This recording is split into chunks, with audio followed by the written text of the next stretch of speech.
estar en mi alma mater, en la universidad. Y lo más bonito es poder sentir el espíritu bolivariano.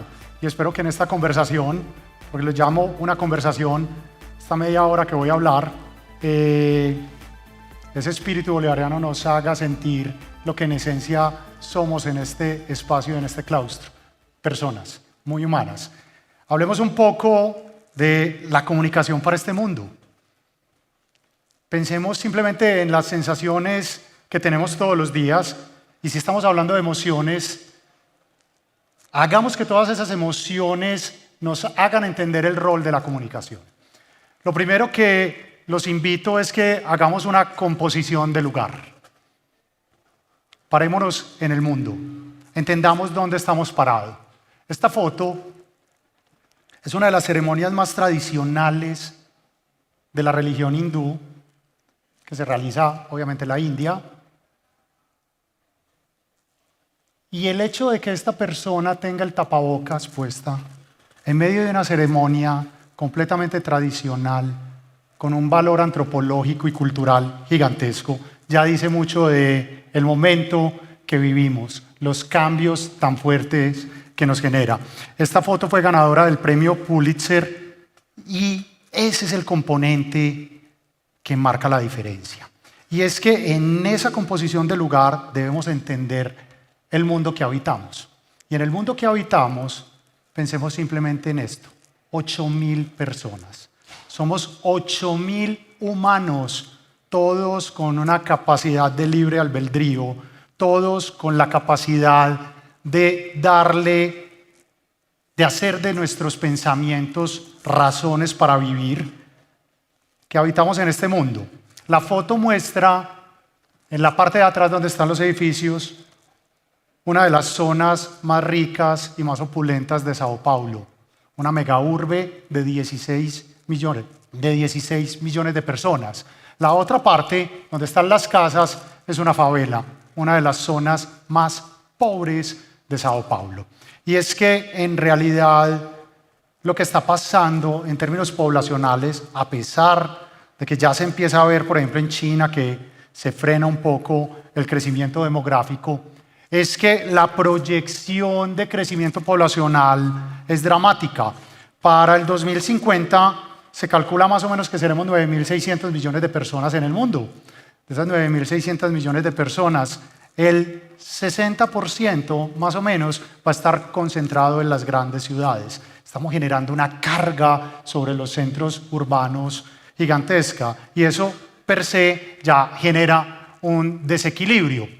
Y es que ese desequilibrio se marca especialmente por asuntos como la inequidad. En sumatoria, 10 personas tienen los ingresos que reciben 3.600 millones de personas en el mundo. Eso ya dice mucho de cómo está la pirámide de ingresos en el mundo. Tenemos una base de la pirámide donde hay personas muy pobres que infortunadamente por la pandemia se agravó. Y con el rompimiento de las cadenas de abastecimiento y el encarecimiento del mundo, por defecto todos somos 30%, todo nos vale 30% más, por defecto, en esta época, después de la pandemia. Eso genera unas presiones y unas emociones muy fuertes sobre el ser humano, que nos llevan a estadios incluso de angustia. Colombia, por ejemplo, perdió 10 puntos en pobreza multidimensional, lo que había ganado en un trabajo consuetudinario durante el tiempo, lo perdió después de la pandemia. Quizás la clase media hoy son los nuevos ricos. Y en realidad el fortalecimiento de la clase media es algo completamente relevante para el desarrollo de las sociedades. Y es que no en vano se ven imágenes como estas, dolorosas en su naturaleza, pero tan cotidianas como queramos verlas. Y es que en el fondo, en esa composición del lugar, a quien estamos afectando es al planeta Tierra. Y los seres humanos, que somos la especie que tiene la capacidad de usufructuar el planeta en términos de generación de valor, pues se nos está yendo la mano. Hoy necesitamos 1.5 planetas más para satisfacer las necesidades que hemos creado como sociedad. Si nos paramos en una línea de consumo y de utilización de los recursos naturales y de aquello que nos brinda la Tierra, En el 2050 vamos a requerir 3 planetas. Si hoy requerimos 1,5, en el 2050 vamos a requerir 3 planetas. Si no trabajamos en acciones de reducción rápida, pues no lo vamos a lograr. Y acciones de reducción rápida es ser conscientes de asuntos como los Objetivos de Desarrollo Sostenible de las Naciones Unidas. ¿Por qué? Porque ese trabajo nos puede llevar a que en el 2050 solamente necesitemos un planeta. Y la Tierra es tan bonita, nuestro planeta es tan bonito que es capaz de aguantarnos en esa lógica de consumo. Todos los agostos llegamos a los límites planetarios que el planeta tiene destinados para nosotros para cada año. Eso quiere decir que de agosto a diciembre somos deficitarios. Si eso fuera un balance empresarial, un PIG empresarial, nos iría muy mal. Tenemos que lograr ese equilibrio. Y es que para lograr el equilibrio lo primero que tenemos que hacer es ser conscientes del momento en el que estamos. Y uno de ellos lo plantea Bill Gates. Apréndanse estos 2 números, 51.000 millones y 0. 51.000 millones son las toneladas de gases efecto invernadero que emitimos todos los años a la atmósfera. 0 es el número al que debemos llegar. El reto pareciera imposible, pero se puede lograr. Y por eso entonces existe la gestión del cambio climático y por eso hay que trabajar en las transiciones energéticas conscientes, en los modelos circulares y lograr asuntos como la neutralidad. Se puede. Simplemente un dato. Por ejemplo, una empresa como Postobón, a la que yo le presto servicios, hoy es la primera compañía de bebidas carbono neutro en el país. Se adelanta 30 años a las metas de la humanidad. Colombia está proyectada que para el 2050 será un país libre de carbono. Entonces sí se puede trabajar y eso es lo importante, que ya hay conciencia. Sin embargo, el tema es crítico.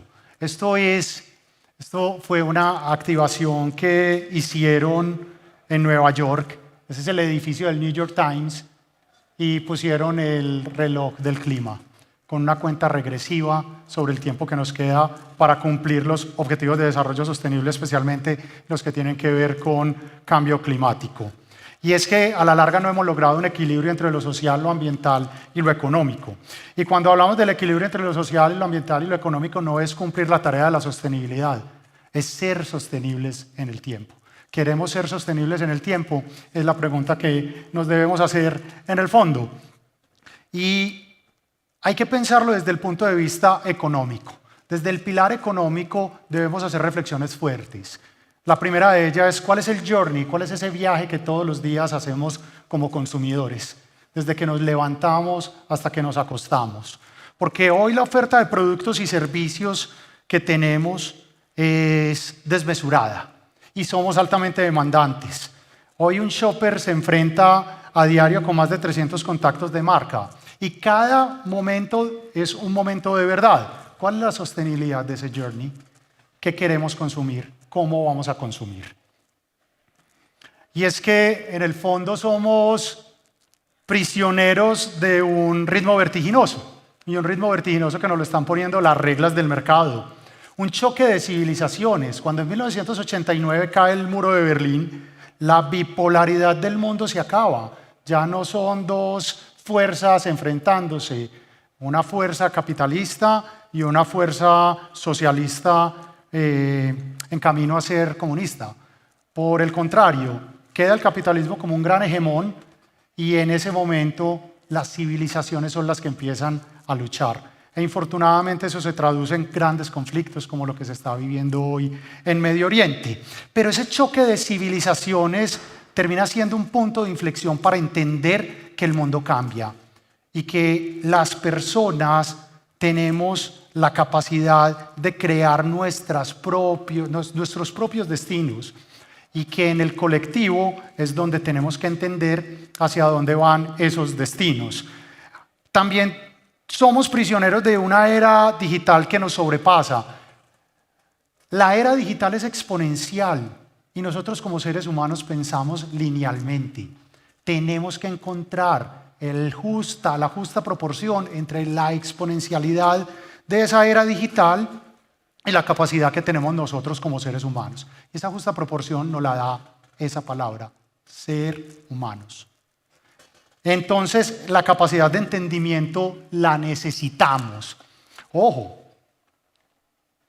a la larga esto trae consecuencias y son consecuencias altamente dolorosas, pero nos tienen que llevar a la reflexión sobre lo que somos como especie. Y es que los riesgos en el fondo son inminentes. Esta ha sido la evolución de los riesgos según el World Economic Forum. Y si miran de 2017 a hoy, a 2021, todos los riesgos son riesgos asociados con la carga que le estamos imponiendo nosotros al planeta.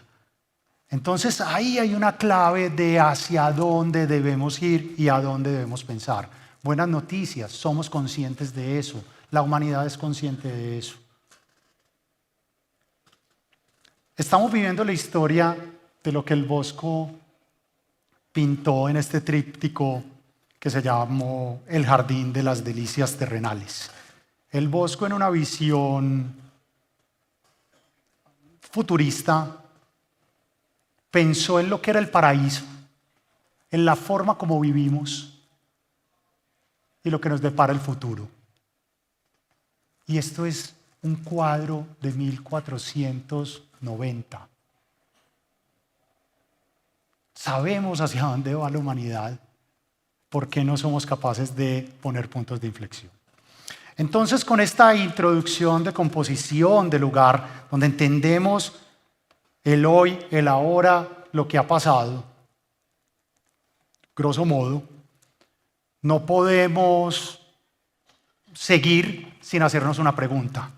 ¿Qué podemos concluir esto en clave de comunicación para entender esa comunicación humana? Y lo primero que podemos concluir es que tenemos una necesidad de alinearnos con lo que está pasando en el mundo. La comunicación no puede ser un asunto que se quede en el vacío, porque por definición comunicar es poner a circular mensajes para que sean apropiados por los sentidos. Y de esa forma logramos lo único objetivo en la comunicación, que todo es subjetivo. Y eso es lo que hace valiosa la comunicación, que todos podemos tener una interpretación de lo que oímos, de lo que vemos, de lo que escuchamos, de lo que sentimos. Y eso nos lleva a pensar en el consumidor de hoy. Y es que el consumidor de hoy es un consumidor ansioso y exigente. ¿Y por qué es exigente? Porque permanentemente está liberando sus angustias. O si no, piensen cuando vamos manejando la capacidad de ira que podemos tener. La intolerancia que nos llega muchas veces en el relacionamiento social. O pongámoslo en clave de mercadeo, cuando una marca nos falla. Es que el consumidor de hoy está ácido de respuestas a sus necesidades. Y tengamos presente que esto es un cambio en el paradigma del consumo. Cuando estamos hablando del consumidor de hoy, estamos hablando de cambio. El consumidor de hoy cambia, es infiel, si se puede utilizar la expresión. Y es infiel en contraposición al consumidor de antes, que era mucho más protector, mucho más atesorador, guardaba las cosas. Nuestros papás trabajaron para conseguir una casa, nuestros papás trabajaron para jubilarse en una empresa. El consumidor de hoy cambia radicalmente y tiene múltiples opciones. ¿Gracias a qué? Gracias a que con la información que tiene del mundo entiende los cambios culturales, entiende los cambios en el hábito de consumo, los cambios políticos y tecnológicos y los cambios en el bienestar y sobre todo cambios en la percepción. Y cuando hablo de percepción estamos hablando de confianza, de credibilidad, de respeto y de estimación. Esa percepción es la que configura aquello que podríamos llamar la reputación. Por eso el consumo, pero ¿por qué ese consumidor es tan cambiante entonces? Pues porque primero está marcado por asuntos generacionales y ya les conté algo. Yo, por ejemplo, soy de la generación X y mi mindset, mi forma de pensar es netamente competitiva. Cosa contraria a las personas que son de la generación de los baby boomer, que tienen un pensamiento mucho más protector. ¿Por qué? Porque tuvieron que protegerse porque vivían con el miedo de que alguien apretara el botón durante la Guerra Fría y el mundo estallara. Y cosa contraria a lo que vive un centennial y a lo que vive un millennial, donde el propósito motiva y mueve. Y estos cambios generacionales no es un asunto de cohortes para segmentar, es un asunto de convivencia. Hoy convivimos generación X con baby boomers, con generación centennial y con generación millennial. Convivimos. ¿Cómo somos capaces de entender esa convivencia dentro del consumo? Con un elemento adicional, y es que no hay fronteras. Y nos dimos cuenta claramente que no había fronteras cuando Wikileaks pone de manifiesto las fronteras, los secretos del poder, perdón. Y el hecho de haber liberado información nos dio a entender que en el mundo la información puede ser de todos. La pregunta ¿es de todos? Y es que a la luz de eso el consumidor empieza a exigir honestidad y transparencia. Miren, esa visión orwelliana del gran hermano ya no es así. Ya hoy un consumidor de a pie tiene tanto poder como ese gran hermano tenía en la novela de Orwell. Hoy nos miramos de frente como grupos de interés, como cuando Robert De Niro miraba así en Meet the Fockers a su suegro, a su nuero, perdón. Te estoy mirando. Eso es lo que los grupos de interés hoy nos dicen a todos, especialmente a los gobiernos, especialmente a las grandes corporaciones. Y es que estamos exigiendo que alguien haga lo que los gobiernos no han podido hacer. Hoy, las personas de a pie le piden a las empresas que reemplacen al gobierno. Richard Branson, el creador de Virgin, del grupo Virgin, dice: las empresas tienen la capacidad de ser el nuevo gobierno. Adela Cortina, gran catedrática sobre asuntos de ética, dice: las empresas deben hacer todo lo que puedan hacer dentro de sus límites, entre ellas ayudar a esa configuración de la sociedad. Y es que la necesidad de cambiar del consumidor y de los grupos de interés especialmente nos ha llevado a que se vuelvan cada vez más beligerantes.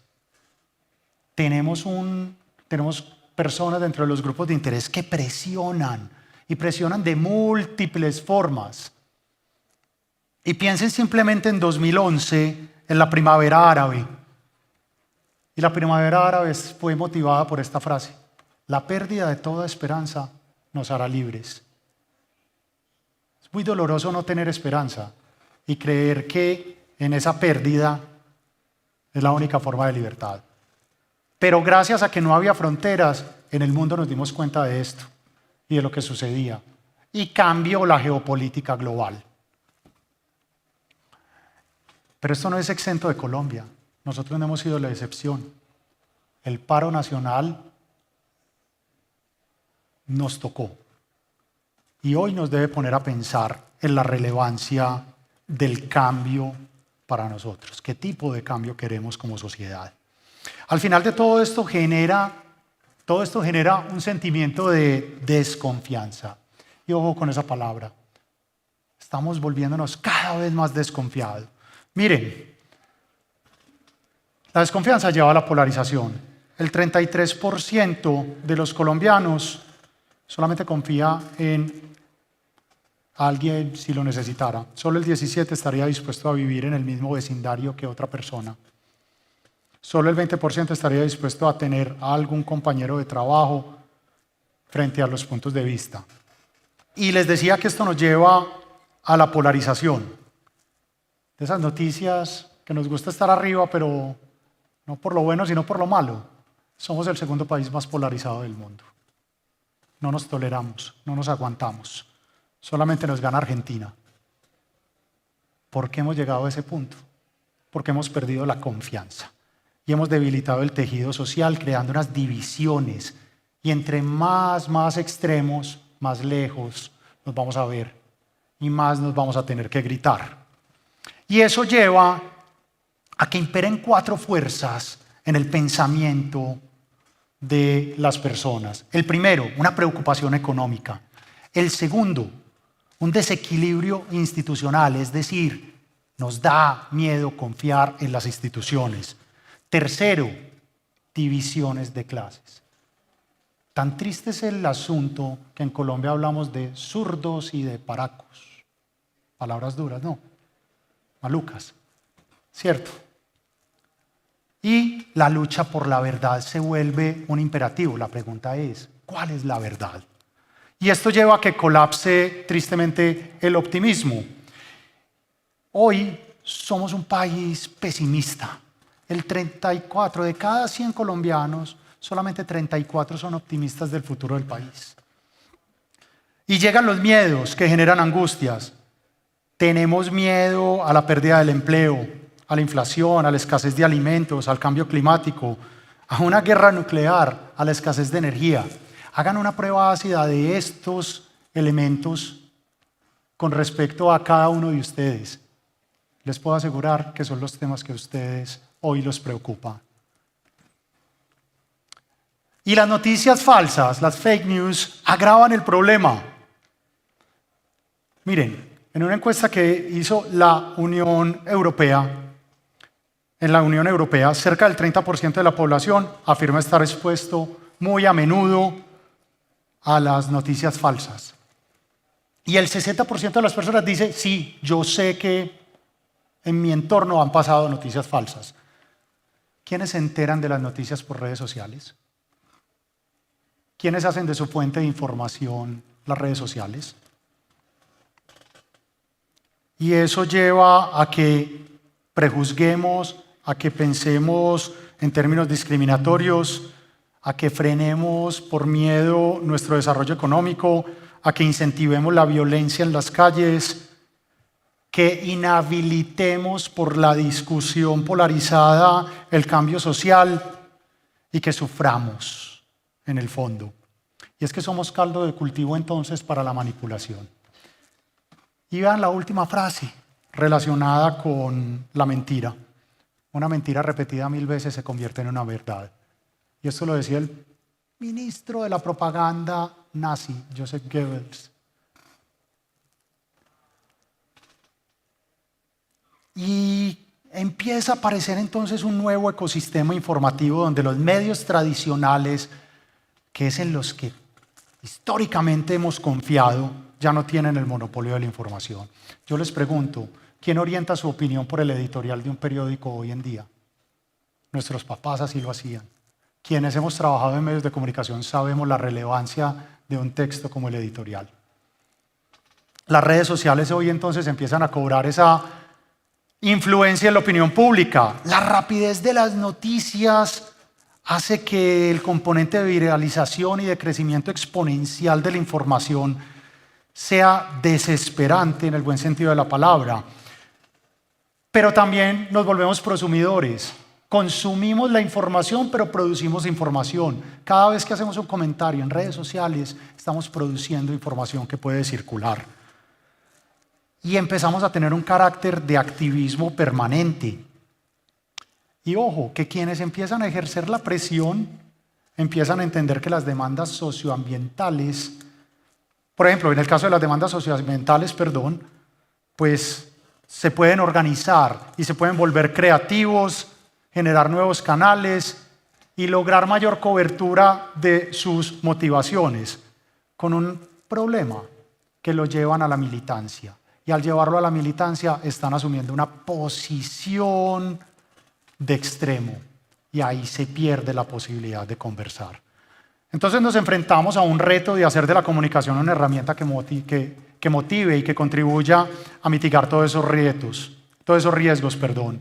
Y para eso se requiere simplemente un asunto: mayor responsabilidad moral y mayor responsabilidad ética con la comunicación. ¿Cómo hacernos escuchar? ¿Cómo nos vamos a hacer escuchar? Miren, en La vida es bella, la película, hay una frase muy dura. Cuando dicen mi nombre, ya no existo. ¿Quién soy? Queremos que nos pase eso. Queremos que el entorno tan difícil y tan complejo nos lleve a cuestionarnos quién soy.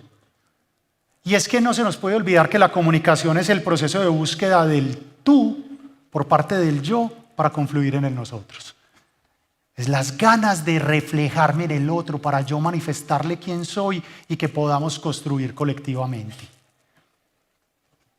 Entonces, ¿cuál es su historia? ¿Qué lo hace único? ¿Quién es usted? ¿A quién le importa? ¿Por qué entonces existimos? Y recuerden, la vida nos dio un don, comunicarnos, a diferencia de las otras especies. Y es que tenemos la obligación hoy de lograr con la comunicación lo que Spike Lee, el mayor director de cine afroamericano contemporáneo, dice en una frase simple: tenemos la capacidad de hacer lo correcto. ¿Y qué es lo correcto? El sentido común. El sentido común nos tiene que llevar a tener la capacidad de poder decir las cosas y saber que el otro las va a interpretar, que quizás no es como yo quería que las interpretara, pero que las va a interpretar.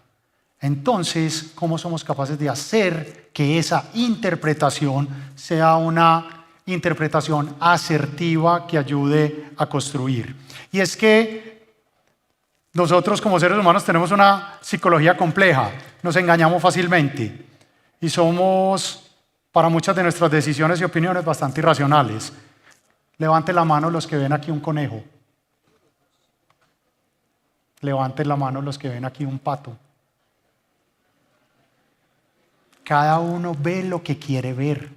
Lo importante es que ni pato ni conejo nos genere problemas. ¿Cuáles son las claves entonces para hacer esa comunicación más humana? La primera, alineemos la conversación. Mire, me paro en este momento en la orilla de las empresas. Ahorita a Beatriz y a Laura les daba un ejemplo. Hoy las empresas y las corporaciones decimos, gestionamos las emisiones de gases de efecto invernadero en función del cumplimiento de los objetivos de desarrollo sostenible para luchar contra el calentamiento global. El señor de a pie está diciendo, qué llovedera, qué calor. Y estamos hablando exactamente lo mismo. Estamos hablando de cambio climático. Entonces, alinear la conversación. Segundo, ser legítimos y transparentes. Seamos sinceros a la hora de hablar. Tengamos una influencia legítima en los otros. Tengamos empatía pública. Pongámonos en los zapatos del otro. Y eso nos va a dar la licencia social para operar como personas, como profesionales, como ciudadanos, como empresas, como personas jurídicas. Tercero, creemos narrativas que nos conecten. Y mi invitación es a crear narrativas posibilistas. Steven Pinker dice esto: la forma más elevada del progreso se da en la expansión de las oportunidades para que los seres humanos podamos disfrutar de las delicias del mundo, las delicias estéticas, intelectuales, sociales, culturales y naturales. Progreso sin humanismo no es progreso. Y el posibilismo es un asunto completamente simple. Hoy estamos mejor que ayer, a pesar de las circunstancias. Creamos que tenemos la capacidad como especie humana de hacer un mundo mejor que ayer y seguir haciéndolo mejor. Cuarto, cada uno lidere su propia conversación. Desarme la palabra, rescate asuntos con los que nadie puede pelear, como por ejemplo los valores.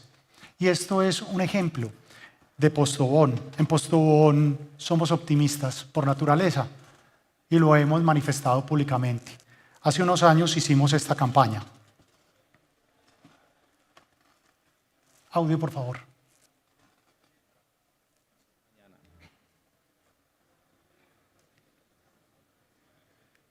¿Listo? El deporte es la ilusión de muchos niños en el país. Por eso siempre nos traerá un mejor mañana. Soy optimista. Yo di el primer paso sin ver la escalera completa. Hoy hemos llegado muy lejos. Soy optimista. Con mis manos trabajo nuestra tierra para que dé los frutos que merecemos. Soy optimista. Todos los días hago en mi clase la mejor del mundo. Soy optimista. Para mí, libertad significa inspirar a los demás. Soy optimista. Mi estatura no ha sido impedimento para ser un gran campeón. Soy optimista. Me tomo la vida con optimismo. Me tomo la vida con optimismo. Me tomo la vida con optimismo.